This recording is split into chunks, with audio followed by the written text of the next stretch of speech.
Hello and welcome to the Good News Doctors podcast. I am your host, Dr. Mark DeBrinket, and today our episode is on epigenetics, attitude, and energy, and how that impacts our life.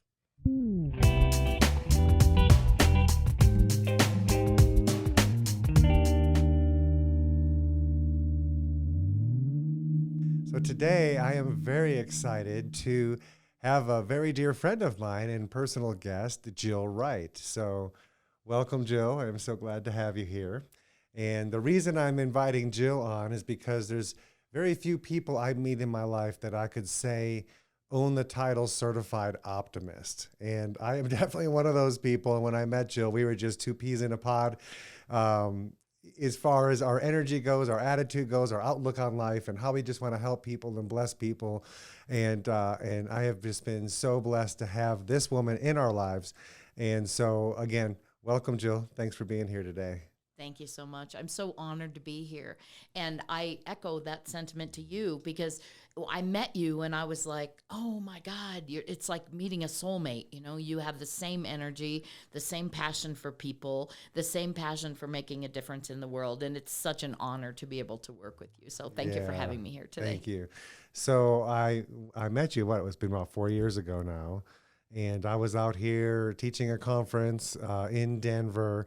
And then I met you and Donnie, and we were just getting ready to move out here. And I remember you saying, oh, we have a place up in the mountains and you need to come visit us, and gave us all your contact information, and thinking that maybe someday we'll call you and actually connect and come on up. And it was I think we were here for 3 days. We unpacked and we're like, all right, where's Jill's place? We got to go visit her and Donnie. So it's been awesome to become your friend and just to see what an impact you're making out there in the world too. So I know you're an author and you also do a podcast, and even your business that you've done for 30 years now relates so much to energy and how we interact with people on a day-to-day basis. So tell us a little bit about that.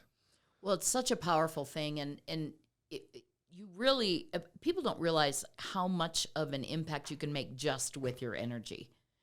And I remember one of the first times I learned this, that it was just my energy. I thought that it was part of me or engaging or what. And I went to a meeting and I was really intimidated, and there was all these suits and really formal, highly educated men. And I was the only woman. And I thought, okay, I'm not sure what I'm going to say to sound intelligent with them. So I thought, well, here's what I know for sure, is that I know that I have good energy, and I know I can beam energy. So let's just play a game. So I went in the meeting and I sat there, didn't say anything. And the person speaking was a woman, and I just beamed energy. Like I just tuned into my heart and I just beamed energy at her. And after the meeting, I think I said one sentence in the entire meeting. And every person in that meeting, including the person speaking, she came up to me afterwards and she's like, I hope you don't mind, but if you notice, I gave my whole presentation to you because I don't know if you know this, but you have the most incredible energy. And I thought to myself, that's really interesting. And all the men, same thing. They came up to me and they were like, I just have to tell you, there's something about you. There's something about your energy. And that's when I started to realize, wow, this energy thing, this is really powerful. So I started to teach my people that at the airport. Like, it's about our energy. And when you're walking by other businesses and you feel, when you go walk by the front, you feel, do you want to go in that store? Is there good energy there? Are you attracted to that? And they're not. And so people say that all the time when they walk by at the airport. They're like, we just had to stop here because something's going on here. You know, you guys just have great energy. And so starting to understand that and understand that there's really an unspoken, powerful force in your energy. Well, you think about any business you walk into.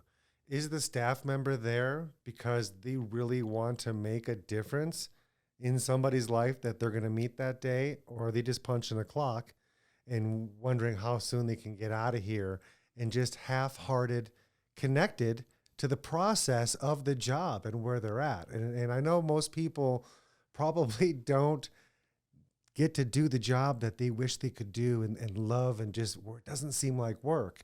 And so when you do something that's fun and easy and you really feel impactful, I think it's a whole lot easier to have good energy and to be excited about that. But really takes a strong person to go into the places where you know you have to go, but you don't want to do, and maintain that positive energy. Like you said, you focus all your energy from your heart to that speaker. You are not only just giving them love and energy, but you are present. You are bringing your energy into the room and right here. And probably everybody else in the room was there nodding their head and listening, but they're thinking about picking up the kids from soccer practice. They're thinking about what are they going to cook tonight? And, oh, I've already heard this part of the story before. And they just tune out. And what I've learned, especially after looking at so many brain maps, is just because somebody's sitting in front of you and nodding their head, it doesn't mean they're understanding you or even paying attention. So when you have the ability to have energy, to grab somebody and change their energy. You know, when we were told when we were kids that nobody can make you feel any kind of way unless you let them. Right. And I kind of get that, but man, I let people make me feel different kinds of way all the time. And I'm like, I'm not trying to let you make me feel this way, but I am feeling this way because energy is contagious. Absolutely. And you can have one person walk into a room without even saying anything, and everybody in the room is just like, ooh, that's kind of creepy. Like, who is this person? And we just feel it, right? So where you come from plays such a big role on how you're going to allow everybody else to feel around you or with that. And so I love the concept of your business where you don't even have a set fee. It's just a matter of how was your experience? We just work on tips, you know, and how was your experience? And I'm sure that they probably make way more money than if you just had a set fee for a service in that aspect. And we've had a lot of chiropractor friends of mine that would have a box on the wall and they would be like, we don't have set fees, just pay what you want out of the goodness of your heart. And, you know, we're just here serving.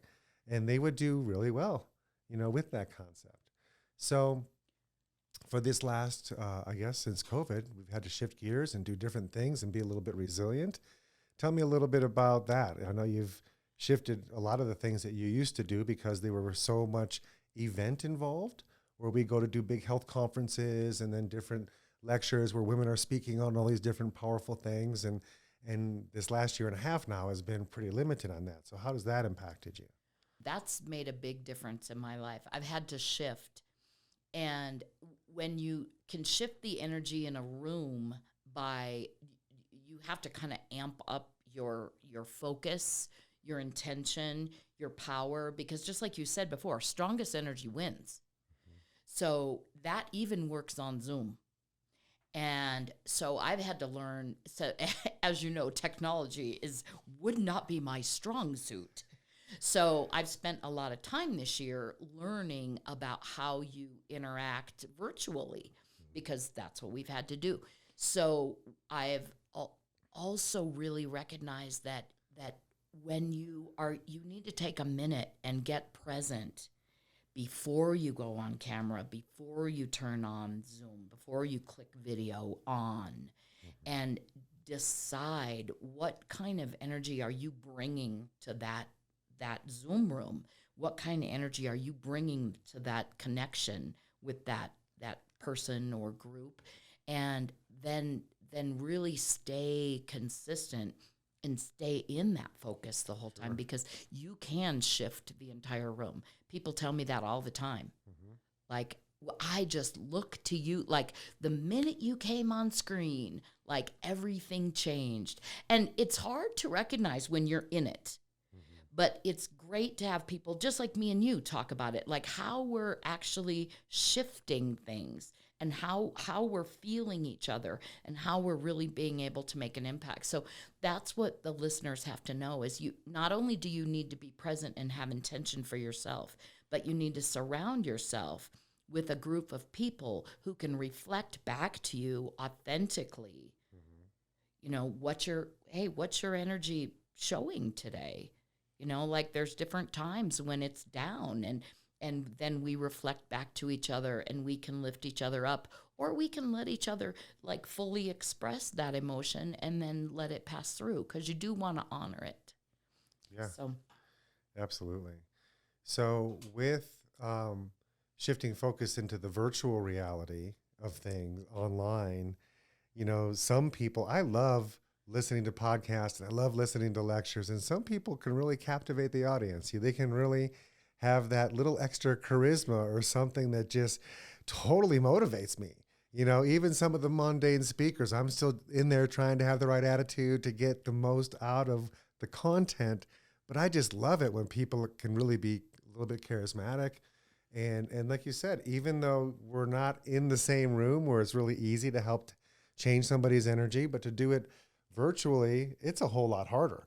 I mean, you think of all these comedians that try to do comedy on Zoom, and you don't have the energy from the room. the feedback. The feedback from Yeah. the crowd, being able to just be on stage and be raw and real.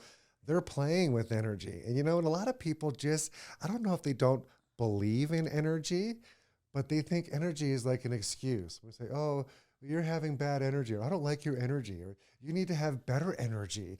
And, for the people that I guess live in the third dimension, maybe that's a fifth dimensional observation, Right. they don't really tap into, yes, energy is real and we can choose it every single day. What filter am I choosing to put on to look at through my life? Absolutely. And in these last several years, I guess since 2008, there's been a lot of breakthroughs in the world of epigenetics. So for those of you that don't know what epigenetics means, it's the study of the genes inside your DNA and what actually would make them turn on versus not. You could have identical twins that eat the same thing. How come one gets cancer and the other one doesn't? And it's all about your genes and these genetic markers. So I was always taught as a child from my parents that you have heart disease in your family and you need to try to avoid ever having a heart attack. And so the best way to do that is to do all the right things so those genes never get activated and then start causing havoc in your cardiovascular system. So what does that mean? That meant eat clean, avoid toxins, exercise, get enough rest, drink enough water, the basic lifestyle stuff. And so I lived my life thinking I was doing all those right things. And then how come I can still develop heart disease then? How come I still have different issues? And what we found was that there is another factor that plays in this whole equation, and it's more powerful than all of those lifestyle things put together. And I was like, no, that can't be true. You're not going to say something that I would even remotely believe. It has to be lifestyle. That makes sense. 2 + 2 = 4. Eating clean equals living healthy. Avoiding toxins means not damaging my future cells. All of these things make sense. How can you tell me it doesn't? I was very disturbed. And it was actually Dr. Melissa that was the first one to really waken me up to that whole concept. And it was your attitude. It was the attitude in which you're choosing to present holds more weight on whether you're ever going to turn those genes on or off. And it was explained that every single one of your 100 trillion cells has little hairs on the outside of the cell. They're like little antennas. And they're looking out the window, and if they look out the window and it looks like, oh, beautiful blue skies here in Colorado, you guys keep making copies of my DNA. Nothing to worry about. No danger present. But if I looked out that window taking a weather report and it's like, oh my goodness, there's like lightning and it's so dark outside and the wind is so strong, I feel like this glass is going to break. I better go pull up some soldiers from the archives and help. I need help. I got battles coming. I got inflammation. I got all these different things happening. Bring out the markers, and this turns genes on, and it causes all these autoimmune reactions and all this havoc to run in your body. And people don't realize it just started because you had stinking thinking, right? You started with the wrong attitude, the wrong filter. You're thinking the wrong things. So the chemistry's off. And in a lot of times, that chemistry's half-life is 4 hours. So one stressful event in the morning, 4 hours later, I got half the amount of that hormone in my body.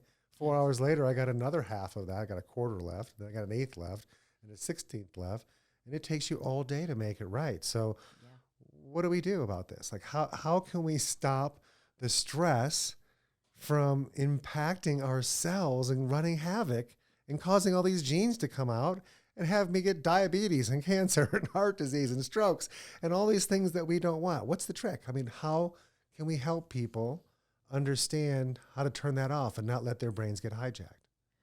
Well, I think it's a constant choice. And so for me, the way I look at that same analogy is that like my genes, all of my cells are swimming in a swimming pool. So my job, and thank God this is important because I'm not as good as you at all of the, the perfect eating and all of those things. But thank God that this energy carries this much of a weight and the attitude, because that's what's saved me, is that I choose what I want to think about. So I choose the environment that my brain lives in.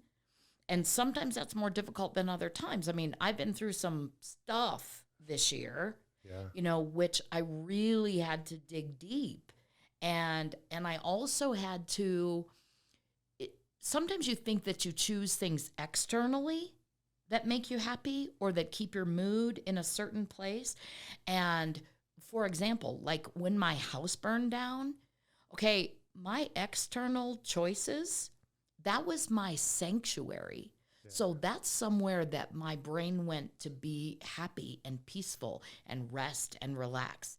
So here's my choice. I can be upset about that, or I can choose to say, okay, God, what am I supposed to learn from this? Not a fun place to be, but what is this showing me? Where's the gift in this situation?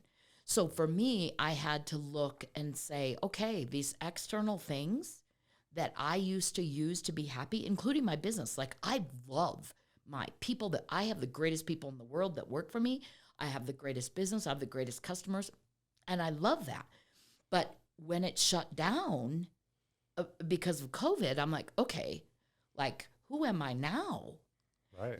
Then my house burns down. I'm like, okay, where do I go now?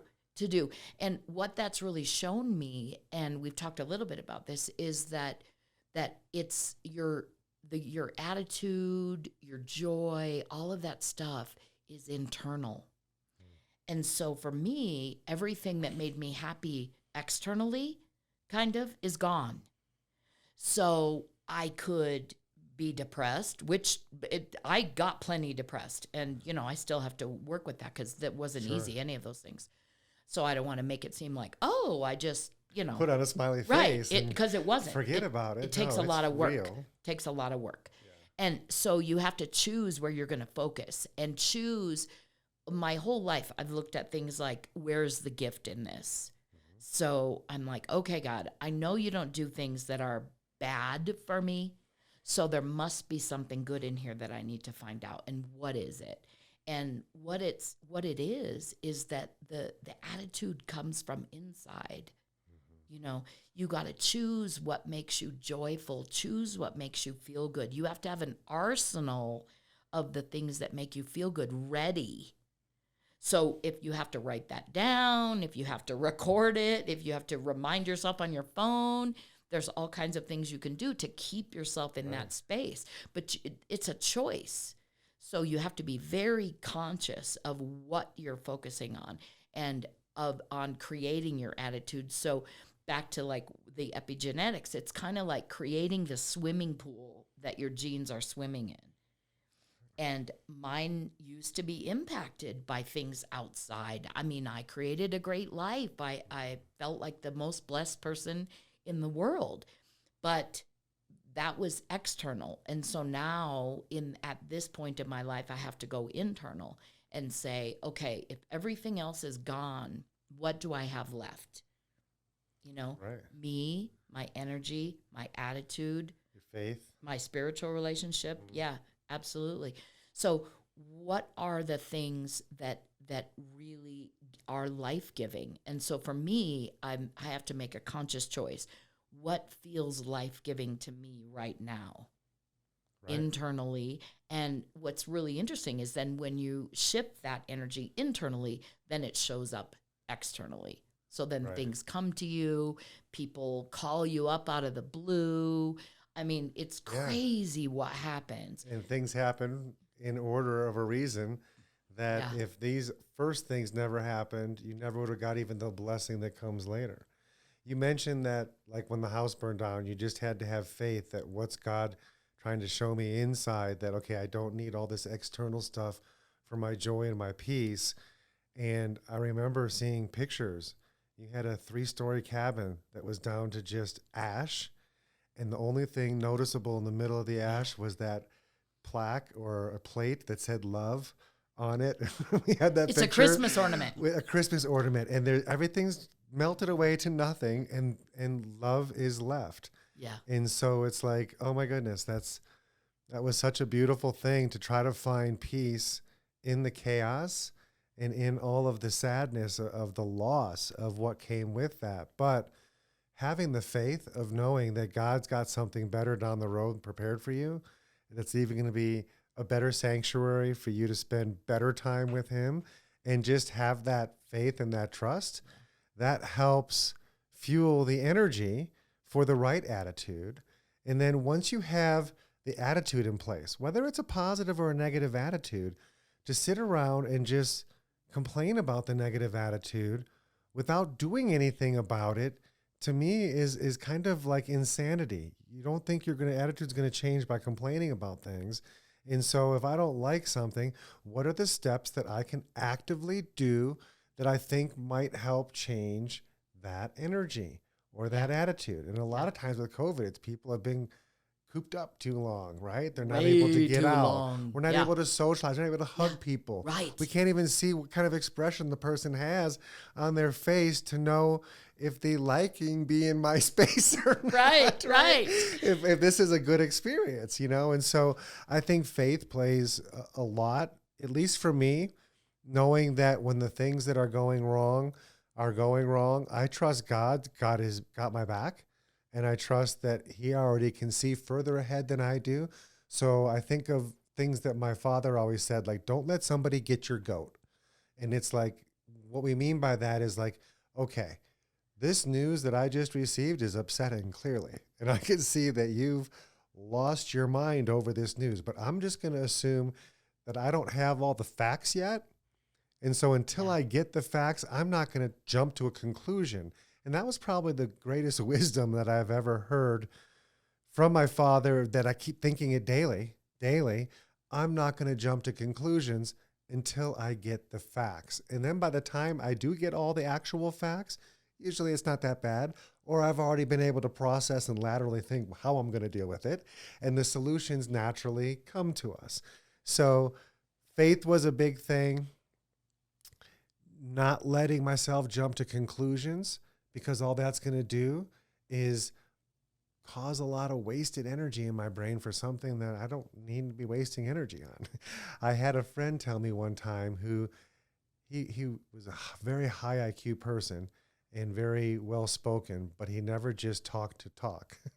It was kind of like he would always have something to say. And whenever he had somebody in the room say something and ask him a question that would lead to him having to think down that rabbit trail, he would just look at him and say, you know what? I'm not going to waste the sugar in my brain for that. Because it takes sugar to burn energy to have that. He's like, I'm not wasting my sugar for that. That he could see ahead that spending too much time thinking those types of thoughts are going to lead to something that he's going to waste a lot of energy on and cause a lot of stress and have to process all of that. And so, like you said right from the beginning, we have a choice.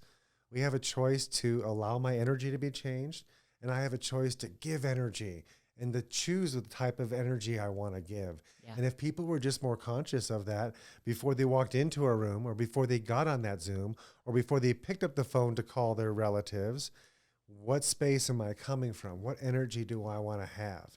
This person that I'm talking to is troubled and in need. I want to be empathic with them, but I don't want to let them bring me down and then ruin my whole day, because I got a lot to do too. And so, like you say, it's learning how to read people and learning that energy is a real thing. Yeah. And too many people think it's invisible and you're making it up and yada, yada, yada energy. It's like, no, this is so important. And it can make or break a family. It can make or break a business, a corporation, a movement, all of that. It's all about the energy in which we're choosing to move forward. Yeah. Right? Absolutely. Another thing that we can do, besides just changing the thoughts that we're having and the type of thoughts, is essential oils. Now, I know you and I both learned about essential oils probably around the same time. And for somebody that just loves being bubbly and touchy and huggy and, with people, oh, we have so much fun always having oils on us, always being able to change somebody's mood so quickly. The beautiful thing about the essential oils is they go right through the blood-brain barrier. So they can actually help our neurotransmitters elicit different types of signals that we want, especially the Absolutely. happy ones and the healthy Right. ones. And so Exactly. tell me a little bit about your experience with the oils and energy, and how you use that. I love oils. I mean, I use them for everything. We talked about that earlier today, and I Yeah. said, "Do you want me to whip out my oils because I got them on me?" But that's another thing is like what I was saying. You have to choose to have resources that kind of back to what you were saying a little bit before too is to help you respond. If you think ahead of time, how do I want to respond in general all the time? Obviously you want to be empathic, compassionate, all of those kind of things, but you have to fill yourself up before you can go out in the world and before you can do things. So that's where essential oils come in, is that they give you the additional resources to uplift your brain, like the happy oils that I use all the time to keep me motivated, happy, all of those kinds of Cheerful. things, focused, and connected, all of those things. So when you're choosing what kind of life you want to lead and what kind of things you want to have in your life, you have to have things that support whatever attitude that you have. So oils support that. All of the choices that you make are what goes into making your powerful impact in the world. And you have to be aware, just like you said earlier, and conscious.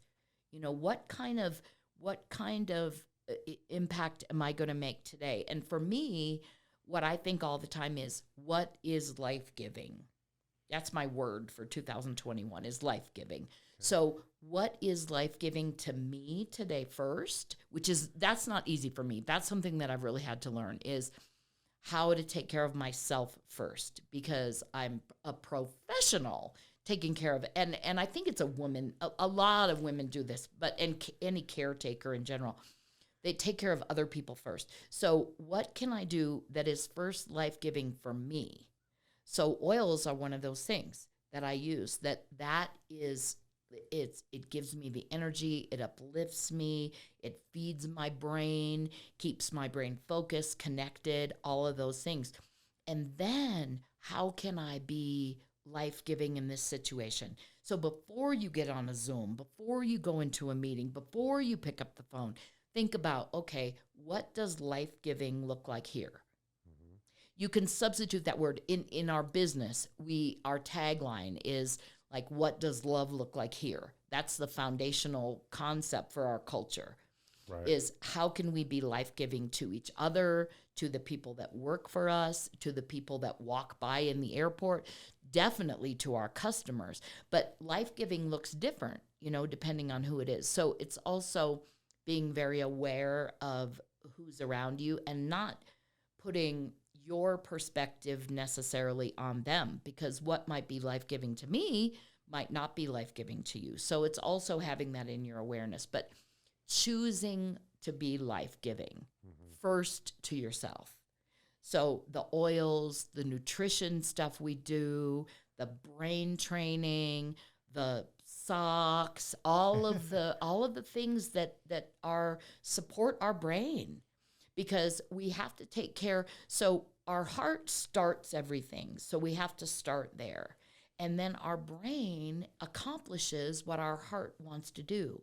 So we have to make sure that the connection is strong and that we're choosing, back to the epigenetics, what environment is around us. What are we surrounding ourselves with? Our environment, all of the food we put in, all of the friends that are around us. I think now we've learned also during COVID is, okay, who's really on my team and who's really not on my team. Right. And so making sure that you have all of those things to support a good and healthy life so that you can accomplish the goals and the impact that you want to have in the world. So what we're really talking about here is not so much somebody's intelligence, but emotional intelligence. Absolutely. It's the EQ. And that's our ability to be able to have the right emotions, to be able to go out into the world, to be able to uplift. We talk about you have to take care of yourself first. And I remember Dr. Charles Stanley always teaches me that you have to feel good to look good and then to do good. Yeah. And so if I don't feel good, I'm certainly not going to look like I feel good. Yeah. If you're hurting inside and something's really off, your energy's off. You Yeah. don't, you're not looking good. And then you're not going to be so excited to go out there and do good. So we have to take care of ourselves first, even before our own family members. And we're so, programmed to sacrifice ourselves and our own health for everybody else first at our own expense. Yeah. And then we find ourselves having to spend more money later trying to fix the damage because we neglected things. So our emotional intelligence is such an important principle to be focused on. And how do we boost our emotional intelligence? That another word for that would be like, how much reserve do I have? How long of a fuse do I have before somebody in the room is going to upset me and then cause all my energy to change? Because let's face it, if we have to rely on everybody else around us to always make us feel good, we're probably not going to feel good, because most people are self-concerned about themselves, and they don't really have a full-hearted effort into everybody else's stuff, and it's just the way it is. We're in a survival mentality. So many people that do that, and their emotional intelligence is very weak, or their love tank inside their body is on reserved. Yeah, it's empty. on empty, and it's so hard to get out there and have a good attitude when you're not feeling that your insides are taken care of and filled. Absolutely. So one of the most important things that I think people don't really talk about when they talk about emotional intelligence and all that is your quality of sleep. And if you're not getting rest and not getting good sleep into your REM sleep specifically for your brain to do the remodeling and the healing, you're going to have a very short fuse when it comes to your emotions and it comes to that emotional IQ, that emotional intelligence. And so we know that essential oils, just as much as some of them are designed to uplift us and pick our spirit up and put a little kick in our step and have us be a little less judgmental and more loving towards people. Yeah.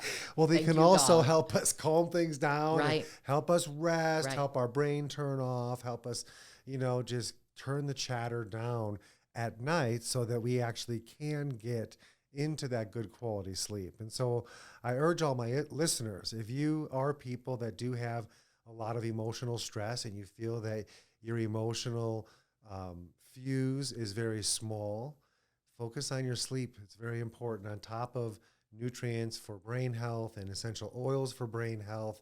Absolutely. And just, we have to heal from the inside out. There's not a magic thing that you can do from the outside in that makes it all better. But in doing that, healing from the inside out, we have to give our cells all the proper building blocks and nutrients so they have what's necessary to get in there, remodel, rebuild, and heal your brain, and then heal your neurotransmitters and your emotions and the productions of all of those so that you can have a more balanced, stable, healthy experience through your nervous system and through your life. And so I know that we do all sorts of oils at night. We do all sorts of oils during the day. We take all sorts of different types of supplements for cognition, for brain health. We use wearable technology that helps our neurology function a little bit better, from technology that makes the dopamine and the neurotransmitters and all of we call them our happy socks, to the different patches and the Vox Life products that really help tap into our nervous system and help us be a better us. And so hydration is super important. Obviously, nutrients, oils, sleep. What else are some tricks that you've learned to help you kind of nip things in the bud before you know what's going to happen if you let yourself keep thinking that way? How do you stop it? I think of my mom, she'd always say, cancel, cancel, cancel. Or when I was like 10, they put a rubber band on my wrist. And every time I said something negative, I would snap myself. And it took hurting my wrist quite a bit before I learned, you know what? I think I need to just thinking positive things and I don't have to hurt myself all the time. Yeah. And so what are some of the things you do? Well, pain is a big motivator. So I think that's really strong. But when you catch yourself doing those things, you have to choose to respond or react. And I think the rubber band thing is excellent. But I also wanted to bring it back to one of the things that you told me years ago was that at night your brain completely restores, so it opens up just like gills on a fish. So what you put in there, so you got me into doing the oils at night in my diffuser and to do certain things so that then those I could absorb and restore all of the little dendrites and all of those things in the brain through that my brain actually absorbed those oils at night, which I didn't know before. And I think that's really important because you do have to have a good foundation, because that's what gives you your reserves in order to be able to choose. Because if you didn't sleep, your tank is empty for responding. Yeah. So you go right to reacting. So I think you have to, when you start to have awareness, you can't unaware yourself. Right. So when you know, when you're present with yourself and you're really honest about who you are and what you are accomplishing in the world, then you're aware and conscious and present, so that when you catch yourself going to those things, like for me, I walk outside, every hour or something like that. I catch myself and I go back and I do those restorative things that bring me back, so that fill up my gas tank so I have the capacity. But just like you said, I think sleep is the foundation for all of those things that you are doing to be able to respond and not just react. Yeah. People. And so we also know that during sleep, our body puts down 75% of all the new cells that are going to happen in one given day. See, that's what I and forgot so to say. that's super important. And you're talking about like the gills, it's these ventricles opening up, and you literally have to have way more blood flow going through your brain at night when you're restoring and healing your body than you do during the day. So yes, more blood flow is super important in that whole process. But we think of the epigenetics. You're making new versions of all your cells all the time. And in doing that, it's stamping out all these copies of the DNA, and it has to make 3 billion copies to find the cleanest one that's going to make it into that new cell. So if you have poor thinking all day long and you're doing nothing but putting up these stress hormones, and these are filtering and running through your blood, and you're not sleeping, so you're stressed out that you're not sleeping, and your brain's not shutting off, and you're not getting into those zones, don't beat yourself up. There's a reason why you're depleted. There's a reason why you don't just wake up refreshed.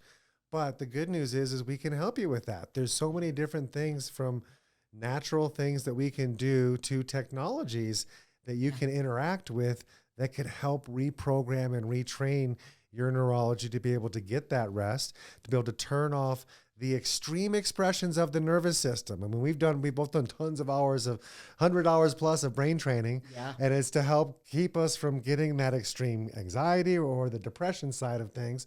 And it allows me to program the neurology to just keep me in a safer boundary to where I know my limitations. And if something I know is going to lead to something that upsets me, I either say I don't have all the facts, I'm not going to let myself feel it a certain kind of way, or I remove myself from the situation. Exactly. Leave the temptation, call somebody that is your best friend that you can talk to about something else and change the topic immediately.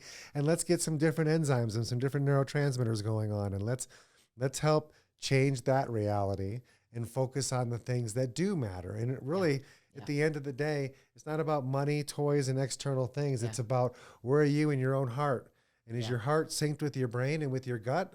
Because we all have 3 brains, and they're all controlling our emotions, how we feel, how we interact, how much energy we're allowing everybody else to receive when they're around us, right? And people like you and I, we just have a lot of energy to burn all the time. And so we have to be very careful Yeah. to give it to the people that really need it Yeah. and that are anxiously waiting for knowledge on how they can be a better person, how they can be a better leader, how they can serve people better, how they can just be a better, happier person inside themselves, right? And so Absolutely. I just love hanging out and having I these know, I do conversations too. with I you. do too. I just love it. Well, and one of the things that is also true is that, like you mentioned, having people in your life, being really conscious of the people in your life, because like something happens when you and I have a conversation, the energy grows. Right. So you need to notice who you're around, that you create a whole nother body of energy when you come together. And then at the end of the conversation, you both have a gift from that conversation. You can take that extra energy because it's an energy generating. Yeah. So like, that's what I call life giving. It is. So that's why it's so important, the work that you're doing. And it's funny, your work is more medically focused, obviously having good news, but even just connecting with people that don't suspect it, and just Sure. like for example, at the airport, I tease that if I had a sign that said like love available here, people be, oh, no, thank you. I'm Got fine. plenty of love. You know what I'm saying? I'm good. I'm good. And but sometimes if you can just be that beacon in the world, like you are when people come into your office, I mean, they can just feel it. It shifts them immediately when they come through the door. The same way, that's why we get along. The same way when they come to our business, it shifts them immediately. Yeah. And they don't even know why. And that's our ministry. Sure. And that's what's important to me now too, is to teach other people that in business, you can use your business, whether you're a doctor, whether you're running an airport business, any of those things, you can have a positive impact on everybody you touch. And that's ultimately going to grow your business. But the energy of your business is one of your most valuable assets. So Sure. to pay attention to that, because people want to be energized like they are when you and I talk. When they come to your business, they leave here, not only did you fix them and give them brain training and do all of these things to help them with their health, but you also gave them a big boost of energy. Mm-hmm. And so if they are conscious about that, then they can go, there's a ripple effect. They're feeling better when they're connected to you. That's why I'm so passionate about connection. That's my big thing. Because when you're conscious of who you're connecting with and you're connecting with the right people, then that builds energy. And then you go out and you impact the world and you have this giant ripple effect in the world. And you can use your business, you can use your ministry, whatever it is that you do, just as a person, you can just show up in the world that way. And it's so important to be conscious of who's around you and who's contributing to the overall energy that you're giving off. And are you having people that are feeding you? Like you and I, like we create amazing energy together. But choosing those people and being conscious of that, I think is super, super, super important. Absolutely. And they say that you become like the 5 people that you hang around the most. It's true. And that becomes who you are. So if one of your 5 people or all of your 5 people don't have good energy, we need to find 5 new people. Yeah. Right. I mean, it's like the vibe that we feel. Like, you talk about people come in my office. It's the whole energy that the whole team and our whole crew puts out together. And it's that vibe that just makes other people get in sync with it. We call it vibe as in vibration. Yeah. There's a vibration and energy in here that's special. Yeah. And when people get around that, they get motivated, they get hope. And the right energy can cause you to have so much discipline in finding the solution and then going for it. It's not so much just a thought's going to change your mind on everything. It takes work.